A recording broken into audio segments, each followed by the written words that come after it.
How's it going, everybody? Lampini here, and today we're going to be going over week 2 of the 2025 NFL season. So, week 1 is in the books, and we are so back. I am overjoyed that football season is here, and I'm overjoyed that we get to be here again today, and I get to predict the week 2 videos as well as review the week 1 games. So, the first thing we're going to do is we're going to review how I did for week 1. I finished 12-4 with my predictions. So I think that's a pretty good start to the season. A couple of the games that I got wrong. The Chargers did beat the Chiefs. We'll talk about that a little bit later. The Colts destroyed the Dolphins. I'll have a couple things to say about the Dolphins a little bit later. The Raiders beat the Patriots, which I think was one of the bigger toss-up games. And then the Lions lost to the Packers. That's going to be a very interesting game to talk about. I've been seeing a lot of videos about people saying the Lions are done. I'm not too sure about that. It'll be interesting to see what happens in week 2. But I am 12-4 for the season. The way that I'm going to be doing this, if you guys were here last year, is I'm going to go over my predictions, how they were for the week, and how I'm going for the season. So for the season, I am 12-4. So without further ado, let's kick things off with Thursday Night Football, and what a game it's going to be for me particularly. We have the Washington Commanders at the Green Bay Packers. This is going to be a huge test for the Washington Commanders, who did a very good job defeating the New York Giants 21-6. The Giants didn't score a touchdown against us. I thought we played pretty well. We had a good goal line stand in the first half where we had a penalty that got them to 1st and goal at the 1, and they still couldn't punch the ball in, which is good. We did pretty good. Jaden Daniels was 19 of 30 for 233 yards and a touchdown, 98.3 passer rating. He also added 68 yards on the ground. Typical Jaden Daniels game, so he did pretty good. The sophomore slump does not look like it's happening so far, but pretty traditional standard game from Jaden Daniels. He made some good throws. Deebo Samuel did very well. He scored a rushing touchdown. Not much from Terry McLaurin. He had a couple catches, and Jaden Daniels overthrew him for what would have been a really big reception. Could have been a touchdown. So Terry McLaurin's easing his way back into the roster, into the team after his holdout. So, I mean, I'm not too worried about that. Ja'Cory Krosky-Merritt, also known as Bill, he was our 7th-round pick, and he did extremely well. 10 carries, 82 yards, and a touchdown. Now it kind of makes sense why we let go of Brian Robinson, because we have this guy, and Austin Eckler had a great game as well. Overall, it was a solid victory, but the thing is, the Giants aren't a very good team, right? They're not a good team. So this is going to be the real test for the Commanders as they face the Green Bay Packers, who beat the Lions 27-13. They did extremely, extremely well. It was a strong performance. Micah Parsons got his first sack as a Packer. Jordan Love was 16 of 22 for 188 yards and 2 touchdowns, 128.6 passer rating. So he had a very good game as well. Coming on the road on a short week is not ideal for Washington. And for that reason, I am going to go with the Green Bay Packers. As much as I would want the Commanders to win, and as much as this is going to be a big test for them, if they come in and they play the Packers real tough and have a real tough showing and, really fight hard but just barely lose out, I'll be satisfied. I just don't want them to get blown out. But I do think the Packers are going to win. There's a lot of things going against Washington here in the fact that it's on the road on a short week. And the Packers have Micah Parsons, and they're a very, very good team. If the Commanders do win, then that is a big, big, big deal for us. That tells me that we are in the upper echelon and we're a legit Super Bowl contender. The Packers aren't really a Super Bowl contender, but they're a super solid team. They're like a gatekeeper. If we can beat them, then we're, a top 5 team in the league, I'd say. So I'm going with the Packers, though. Next up, we start the Sunday slate of games. We have the Jacksonville Jaguars at the Cincinnati Bengals. Both of these teams are coming off of wins, but I would say not the most impressive victories here.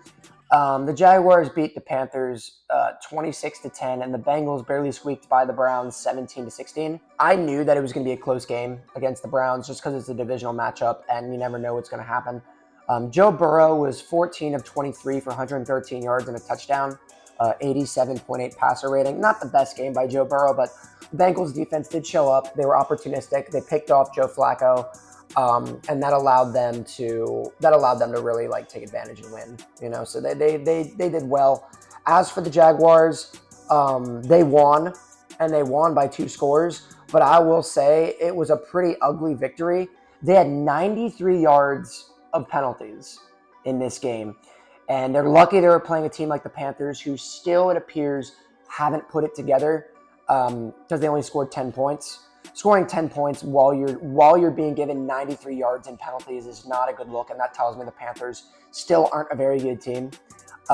Trevor Lawrence was 19 of 31 for 178 yards, a touchdown and interception for a 74.4 passer rating. Not the best from Trevor Lawrence. Travis Etienne had a good game, 16 carries for 143 yards, almost averaged 9 yards a carry. He had a 71-yard run. So that was a good showing by Travis Etienne. I know Tank Bigsby got traded, so that might help Travis Etienne in the long run. But I think the Bengals are going to win this game. The Jaguars did win, but they didn't win in a very convincing way against the Panthers. I know that they won by 16 points, but they still didn't play well. Like, Trevor Lawrence had a 74 passer rating, right? And they had 93 yards in penalties. You can't be a successful team and win against a team like the Bengals that have Joe Burrow and Jamar Chase when that happens. Interestingly enough, for the Bengals, this is the best start that they've had in like 3 years. Usually they're like 0-2 and 0-3. They're finally 1-0, and they're finally getting the ball rolling a little bit. So my prediction for the Bengals might be a little bit premature. They might actually be a little bit better than I thought they were going to be. But the Bengals are going to win this one. So next up, we have the New York Giants at the Dallas Cowboys. These are two irrelevant teams. Both are 0-1. Both got beaten pretty convincingly by another NFC East opponent. Let me talk about the Giants for a little bit, just because I saw that game more recently. The Giants still don't have it. They still haven't put it together, and they still appear to be the same team that they have been. Like, Russell Wilson is not the man that he was. He's clearly smart. I remember he was throwing away a lot of passes, and he was keeping the ball out of harm's way. He didn't make any dumb throws or anything like that, but he doesn't have the physical ability to play the game like he's used to playing it, and therefore he's just a low-tier starter. High-tier backup, low-tier starter, which is weird to say about a guy that's probably going to make it into the Hall of Fame. He's kind of going out sad, if you really think about it, but he was 17 of 37 for 168 yards, 59.3 passer rating. It was not great. And like I said, they didn't score a touchdown in the game. They had first and goal at the 1 after a penalty that we did, and it was 4-down territory, and they still weren't able to punch it in. That's great work by the Commanders' defense, but it's also terrible by an anemic Giants offense.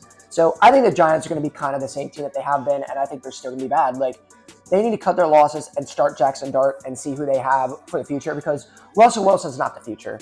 After the game that I saw, he played very conservatively, and he didn't he threw the ball away. He didn't throw interceptions, but he didn't make big plays. So low risk, low return is what I get from that. So Russell Wilson's days are numbered. This is probably going to be the last couple games he's going to be a starter for. As for the Cowboys, they played decently against the Eagles. It was 24-20 at the end of the game. So it was close. Dak Prescott was 21 of 34 for 188 yards, a 76.6 passer rating. I mean, it's fine. CeeDee Lamb had 110 yards receiving off of 7 receptions. Again, not bad. CeeDee Lamb had that crucial drop that could have turned the balance in their favor, and maybe they could have beaten the Eagles. They played them hard, and I think that the Dallas Cowboys have enough talent on their team that they're gonna keep it close. I'm going with the Cowboys on this one. I think they're gonna win. God, the Giants just did not look good. Yes, we beat them pretty convincingly. I'm happy about that for Washington, but that being said, the Giants still did not look good. Brian Daboll needs to be fired. I know the Giants really like him, but at what point do you cut your losses and try and go with a different head coach? I think that's really what they need to do. So I'm going with the Cowboys on this one. Next up, we have the Chicago Bears at the Detroit Lions. Both these teams are coming off of losses. The Bears, a little bit more of an embarrassing one. Embarrassing. They started out really strong. Caleb Williams was 21 of 35 for 210 yards and a touchdown, 86.6 passer rating. He started out strong. The Bears started out strong. They had a good touchdown drive on their first possession. Caleb Williams escaped pressure well, made some good throws, kind of showed why he was the first overall pick in that moment. He did really, really well in that regard. But, they let the game slip between their fingers. They got a pick six. Team looked all right, but they stalled in the second half. They managed to score a touchdown in the fourth quarter, but they still lost out, and that's a game that they're going to want back. The Bears, frankly, should have won the game on Monday. but they came up short, and the Vikings and J.J. McCarthy managed to squeak by with a 27-20 victory. As for the Lions, it's a bit more concerning with the Lions. They couldn't get going in the first quarter, and they had a costly interception at the half before they could get any points, and they couldn't stop the Packers' offense. Jared Goff was 31 of 39 for 225 yards, a touchdown, a pick, and an 88.6 passer rating. So Jared Goff didn't have a bad game, but they lost really badly, and I don't want to be too premature with my, oh, the Lions are done, narrative, but they didn't look good. Like, when you lose your offensive and defensive coordinators, you're going to have some growing pains, right? And this is a game the Lions should win, I think. I ultimately am going to go with the Lions. But if they lose to the Bears in this game, then the Lions might be in a bit of trouble. Like, they may have a down year, to be honest. Like, that's what it would be looking like, especially after the 2-year run that they had, where they almost made the Super Bowl and had the best record in their entire franchise's history. It's going to be sad if it's a come down now and they have a down year. But I am going with the Lions. I do think this is going to be a good get-right game for them, and the Bears are going to fall to 0-2. So next up, we have the Los Angeles Rams at the Tennessee Titans. The Rams are coming off a pretty solid victory against the Texans, and the Titans are coming off a pretty bad loss, 20-12 against the Broncos. Titans did okay. They had a fumble that really cost them. Cam Ward had a tough game, kind of what we expected out of his first game. He was 12 of 28 for 112 yards, 54.5 passer rating. So yeah, not great, but that's kind of to be expected. They had a costly fumble in the fourth quarter. They had a chance to win this game, but they ultimately fell short. As for the Rams, they beat the Texans 14-9. Solid victory on their part. Matt Stafford, 21 of 29, 245 yards and a touchdown, 109.1 passer rating. His back looked good today. He had a good game. Kyren Williams with 18 carries, 66 yards and a touchdown. Solid game from Kyren Williams. Puka Nacua, 10 receptions for 130 yards. Good showing there by Puka Nacua. And then Devontae Adams, 4 receptions for 51 yards. He had a pretty good catch, I think, at one point, where it was like a sideline catch. The Rams' offense is looking really good. They only scored 14 points, but, every single skill position player did well. And again, Puka Nacua with 130 yards is very impressive. Matt Stafford didn't throw an interception. You get over 100 passer rating. Rams look good. And the Texans are a playoff team, so the Rams might surprise some people. I'm going to keep this one brief. The Rams are going to win this game. They look really, really strong, and the Titans are the Titans. It's a rebuilding year for them. It's a year where they're going to try and hope that Cam Ward just does well and shows improvement throughout the season. Let's just hope it's better than this game. I'm going with the Rams. So next up, we have the New England Patriots at the Miami Dolphins. Well, let's start with the Dolphins. They win the award for the worst performance of the week. They lost to the Colts 33-8. The Colts scored on every single offensive possession that they had.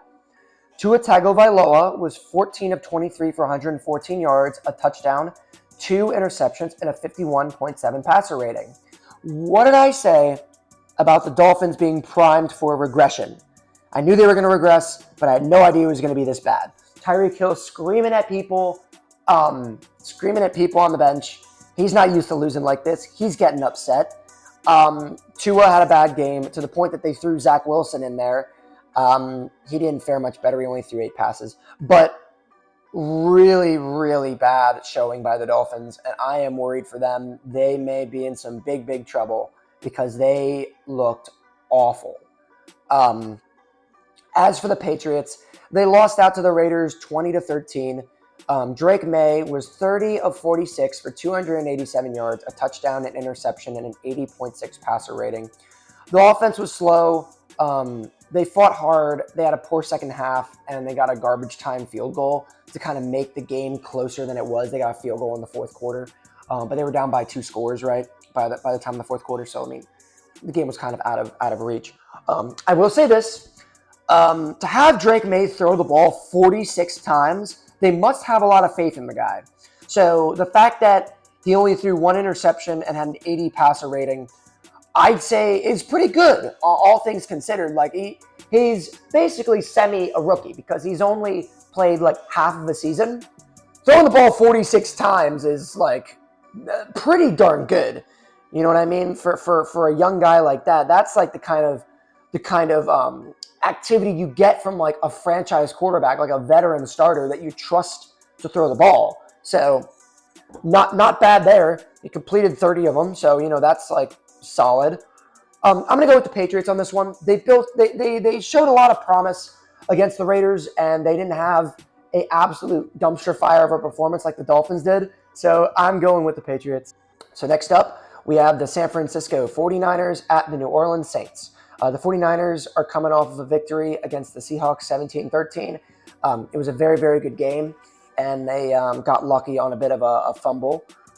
They looked like the 49ers of old, but they're also looking like the 49ers of old in terms of injuries. George Kittle has a hamstring injury, which is not good, and then a couple other players are injured as well. Let's hope that they don't have that issue where they have a lot of injuries and that holds them back. Brock Purdy was 26 of 35, 277 yards, 2 touchdowns, 2 interceptions, and a 92.2 passer rating. The 2 picks you don't like to see, but still, other than that, Brock Purdy had a good game. Other than that, Christian McCaffrey did incredible. He had 69 rushing yards and 73 receiving yards. Total yards right there. No touchdowns or anything. Christian McCaffrey is still healthy, which we love to see.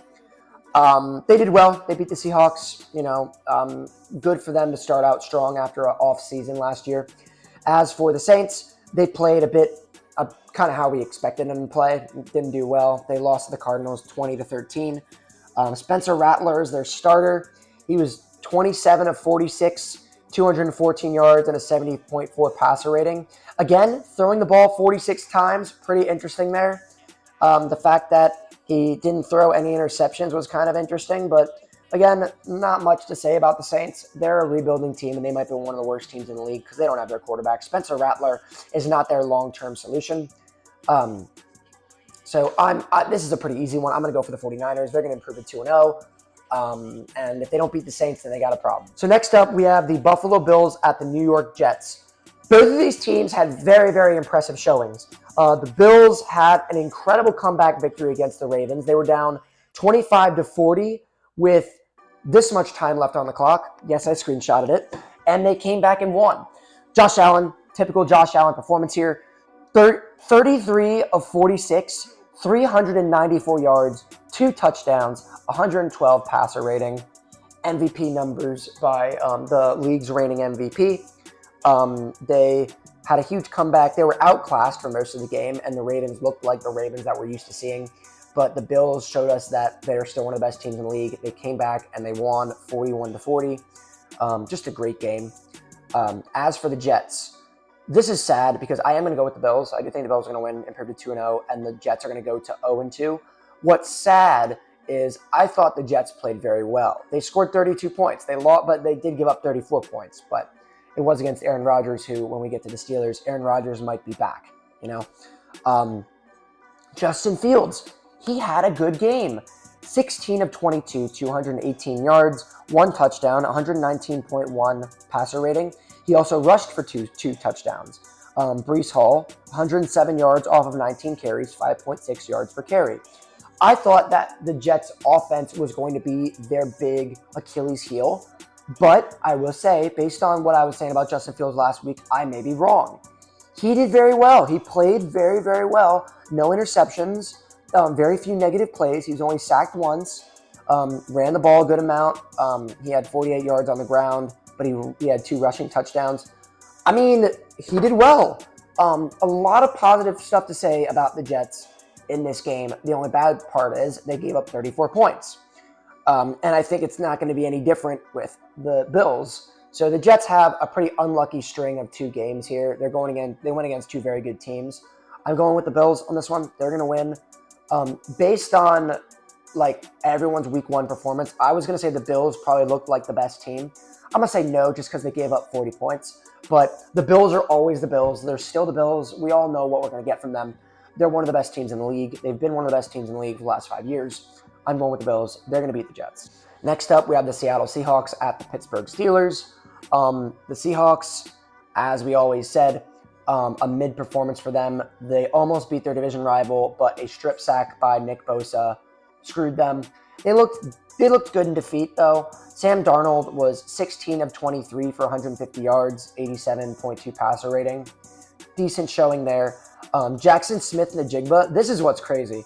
Jackson Smith-Njigba had 9 receptions for 124 yards. So out of the 150 passing yards that Sam Darnold had, 124 of them went to JSN. That's pretty crazy. Cooper Kupp had a pretty poor showing. 2 receptions on 3 targets for 15 yards. So I knew that was going to be a bad signing for them because Cooper Kupp can't stay healthy. It'll be interesting to see what happens. But the Seahawks, I don't know, like you pick up Sam Darnold as your main quarterback and you're just like, he doesn't excite you. And then you pick up Cooper Kupp as your wide receiver too, and you're like, he doesn't excite you either because he can't stay healthy. But Jackson Smith-Njigba showed a lot. They looked good in defeat. They were driving the ball, and that strip sack is kind of what lost them the game. So, not too bad. As for the Steelers, guys, I think Aaron Rodgers might be back. Aaron Rodgers, 22 of 30, 244 yards, 4 touchdowns, 136.7 passer rating. This is scary, guys. This looks like the old Aaron Rodgers. And I don't mean the old Aaron Rodgers who's turning 42 this year, the back-to-back MVP we saw in 2020 and 2021. This is insane. He did well. I mean, he was bad in 2022 with the Packers, and then, the Jets were the Jets, but Aaron Rodgers showed me in that game he still has his arm. He can still make off-platform throws. He looked like the old Aaron Rodgers. And I said that the Steelers are going to get the most out of Aaron Rodgers. And if this is the Aaron Rodgers the Steelers are going to get, then their ceiling is a lot higher than a divisional round exit, and the Steelers might actually be a pretty damn good team. So the Steelers' performance was very interesting. All this laughing about the Steelers being like a mid-team, only being a quarterback away, based on what we saw last week, they have their quarterback, and it's a Hall of Famer in Aaron Rodgers who's turning back the clock. If Aaron Rodgers plays like this, not only is he going to win Comeback Player of the Year, but he might win MVP. Not trying to be premature here, but I was very, very impressed with Aaron Rodgers' performance. He did not look old. He looked like Aaron Rodgers. So I'm going to go with the Steelers on this one. It's at home. It's hard to beat the Steelers at home. And I don't think the Seahawks have what it takes on their roster to really cause the upset. The Steelers are going to improve to 2-0. Next up, we have the Cleveland Browns at the Baltimore Ravens. Both teams are coming off of a loss. This is a divisional round matchup. And I will say this, the Ravens historically do not do well against the Browns. That's what happens when you face divisional round, people, is Joe Flacco's homecoming. He's going to play against the Ravens, which is going to be pretty exciting. But when we talk about the Ravens, well, let's talk about the Browns first because I have a little bit more to say about the Ravens. The Browns made it close, but they fell short. Joe Flacco, you know what? And I even said this in week 1. Joe Flacco has thrown a lot of interceptions in his time. If you look right here, look at the interception percentage when he played for the Colts and the Browns. That's very, very high. And what happened? 31 of 45, 290 yards, 1 touchdown, 2 interceptions, a 75.2 passer rating. So 2 interceptions. Like Joe Flacco is going to throw interceptions, and that's what's going to get him benched. He's not going to play the full season. He's not going to play the full season because he throws too many interceptions. So the Browns barely lost out against the Bengals. It was fine, but they didn't do well enough to win this game. Now, the Ravens. We need to talk. The Ravens did it again. They blew a 2-score lead in the second half. Look at this graphic. This is years of the Ravens doing this. They blew another 2-score lead, and you know what? In the first half, they looked like the best team in the entire world. Lamar Jackson, 14 of 19, 209 yards, 2 touchdowns, 144.4 passer rating. Derrick Henry, 18 carries for 169 yards and 2 rushing touchdowns. Zay Flowers, 7 receptions, 143 yards, and a touchdown. Lamar Jackson also added 70 yards on the ground and 1 rushing touchdown. How do you have offensive numbers like that and lose? Like it's insane. Derrick Henry, Derrick Henry is my favorite player in the league, in case some of you guys don't know that. But he put on an absolute clinic in this game. It was insane. He had a 49-yard rush, 2 long rushing touchdowns. Like, he has not lost a step. He's 31 and he has not lost a step. And I love to see it. I hope he has another fantastic year. If Derrick Henry has a fantastic year now and has a fantastic year next year, like this, I don't think this is a hot take. He needs to be in the top 10 running back of all time consideration. You look at his stats, you look what he's done, he belongs in that conversation. But that is a story for another time. The Ravens did it again, and this is one of the most compelling things that could make John Harbaugh's job on the hot seat. You can't be up 14 points in the latter half of the fourth quarter and lose. I don't care if you're playing the Bills. You cannot give that shit up. And they did. They should have won that game, and the Ravens ravened. We all know it, and they did it again. So, poor showing. Now, the Ravens do need to win this game. I do think they are going to win this game. But don't be surprised if the Browns make it close, and don't be surprised if the Browns make the upset, because in divisional round matchups, you never know what's going to happen. And for some reason, the Browns seem to match up well with the Ravens because they've beaten them a couple times historically.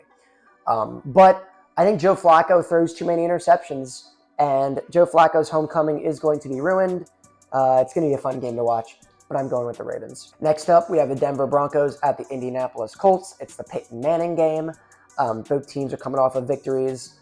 The Broncos, not so great. He didn't have a great game. They skittered along to victory, and then the last fumble they had at the end of the game really helped them. Bo Nix was 25 of 40 for 176 yards, a touchdown, and 2 interceptions for a 60 passer rating. So not great showing by Bo Nix. But they still managed to ultimately win the game. As for the Colts, boy, did they have an impressive showing. Again, they scored on every single offensive possession that they had.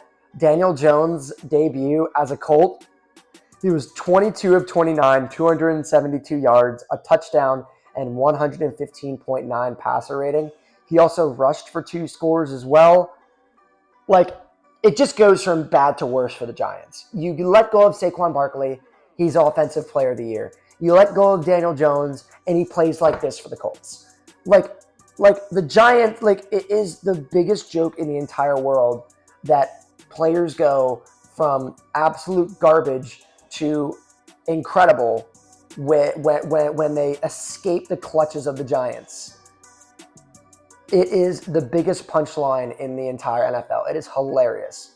Now, did the Colts crush because the Dolphins suck, or did they crush because Daniel Jones is the next coming of Peyton Manning?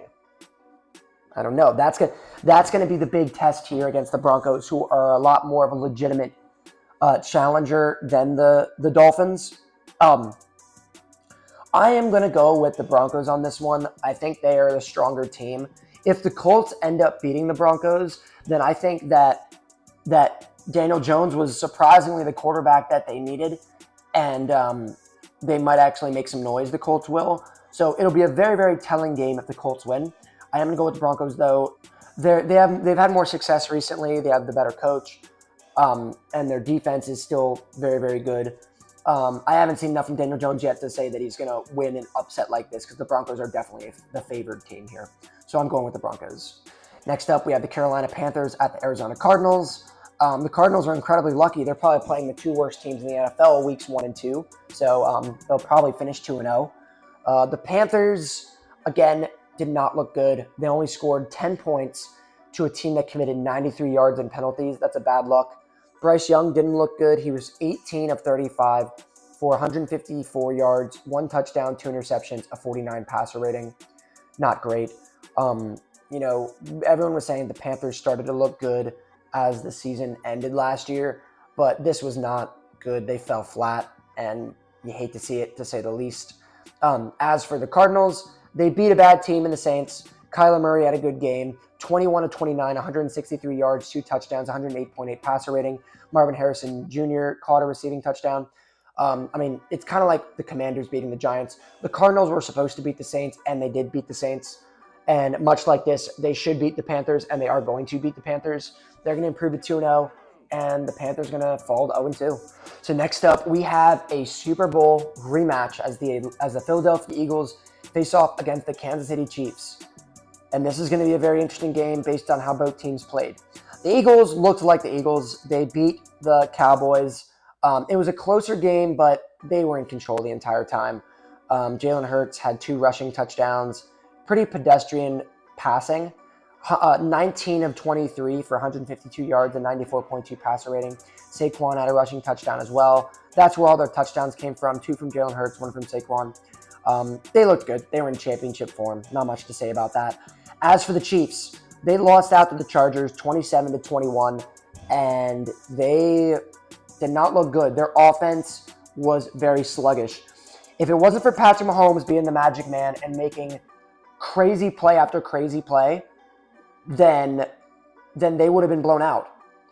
Patrick Mahomes was 24 of 39 for 258 yards, a touchdown, and 89.5 passer rating. He also rushed for a touchdown as well. It was the Patrick Mahomes show. He was the reason that they were in this game against the Chargers. Like I said, if any other quarterback played instead of Mahomes, they would have been blown out. And that is a bad omen for the Chiefs this year. And honestly, I think they're going to start 0-2. This is probably the most adversity the Chiefs have ever faced. They've had bad starts to the season before, but this is really looking like their reign of terror may be over and their dynasty may be over. We'll see what happens. Like, they may be able to right the ship, but like, it's going to be tough going 0-2 against 2 very good teams, and I don't see any conceivable reality where they beat the Eagles. So I'm going with the Eagles, and the Chiefs' kingdom might be in a bit of trouble here. So now we're at the primetime games. We have the Atlanta Falcons at the Minnesota Vikings. The Vikings are coming off a come-from-behind victory against the Bears, and the Falcons lost out on a missed field goal by Younghoe Koo that would have put them into overtime. The Falcons' offense did do well. Michael Penix was 27 of 42, 298 yards and a touchdown, 93.2 passer rating. Bijan Robinson had a good game receiving, 6 receptions, 100 yards, and a touchdown. He had a 50-yard receiving reception that he turned into a touchdown in the first quarter. Very, very important. A very, very impressive game. It was a close call by the Falcons, but they just barely let it slip. That's kind of what the Falcons have been recently, where they've been competitive, and then at the 11th hour, week 17, week 18, they get eliminated because they don't have the talent to get a wild card spot. Kind of like how this game went. The Vikings started out a little bit slow. J.J. McCarthy threw a pick 6, but he settled in, and he ended up having a pretty good game. 13 of 20 for 143 yards, 2 touchdowns and an interception for a 98.5 passer rating. So he ended up having a pretty good debut for the Vikings. I'm going to go with the Vikings on this one. I think they're going to beat the Falcons. They're a well-coached team, and it showed that because they were able to beat the Bears. J.J. McCarthy did very well, and he showed that he's a solid guy, and I think he's going to do well. All right, so now we're at Monday night. We have the Tampa Bay Buccaneers at the Houston Texans. The Texans are facing another similar team to last week that they did with Tampa Bay, a solid playoff team that usually always gets the job done and does well. The Texans lost out to the Rams 14-9. It was not a good showing again by C.J. Stroud. He was 19 of 27 for 188 yards and an interception, 74.3 passer rating. You know, another poor showing by C.J. Stroud, and this is getting a bit concerning now because he had a sophomore slump last year after a great rookie year.